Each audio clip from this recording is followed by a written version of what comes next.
Ça faisait 2-3 ans qu'il était mon seul entraîneur, on s'entendait bien.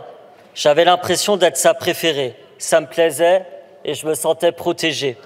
J'avais 14 ans, il était comme mon père et ça me rassurait car mon papa était décédé.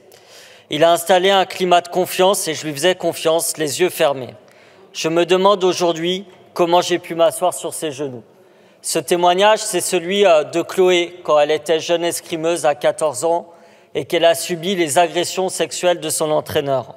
Ce témoignage, on en a entendu des similaires lors de la commission d'enquête menée par ma collègue Sabrina Sebaï, Madame Bellamy, et qui a amené cette proposition de loi qui était nécessaire.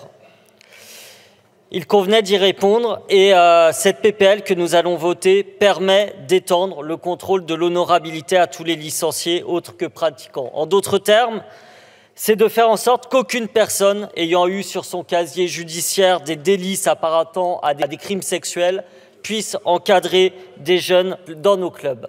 Alors, cette PPL, elle a un biais, notamment que nous avons relevé, c'est que ce contrôle d'honorabilité touche aussi les personnes qui ont pu participer à des manifestations non déclarées et qui sont pour autant potentiellement encadrants dans des clubs. Je pense aux agriculteurs récemment qui ont fait des barrages qui pourraient être touchés par ce biais-là. Il faudra donc être vigilant là-dessus.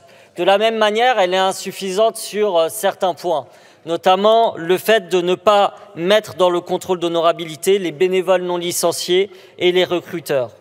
Mais revenons à l'essentiel. Quand vous amenez vos pitchouns dans un club, vous le faites en espérant qu'ils puissent s'épanouir, se faire des amis, se développer. Non pas qu'ils rentrent avec des silences et des souffrances qui parfois mettent des années à sortir et à se réveiller et qui brisent la personne évidemment qui les a subis, mais aussi tout son entourage. Ne serait-ce que pour cela, cette PPL doit être votée et on peut se réjouir qu'il y ait une unanimité là-dessus.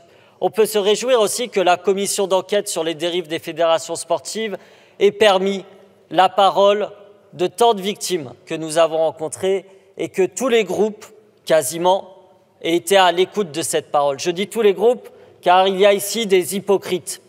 Le Rassemblement national qui, par le triste sire M. Odoul, a décidé de claquer la porte de la commission d'enquête alors que nous étions en train d'auditionner les victimes de VSS pour la seule raison qu'on ne traitait pas de son obnubilisation pour l'islamophobie.